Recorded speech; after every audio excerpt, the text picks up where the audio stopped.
Hacının vallahi həyatımda böyük rol olub, bilmirəm onun hansını deyəm. Amma bir ildir ki, hacıdan uzağa düşdüm, Allah şahiddir ki, heç yerdə onu tapa bilmədim. Amma həmişə məndən istədiyi bir mərsiyə var, o da buydu ki, sözləri belədir mərsiyənin, ey eşqimin sultanı Hüseyin.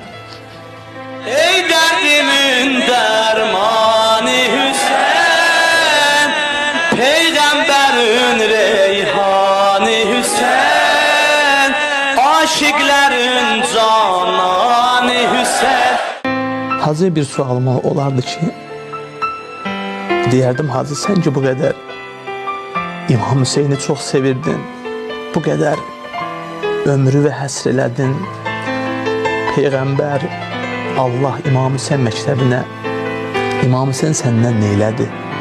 Necə səni qarşıladı? Səndən necə rəftar elədi? O, istəyərdim Hacıdan onu soruşum.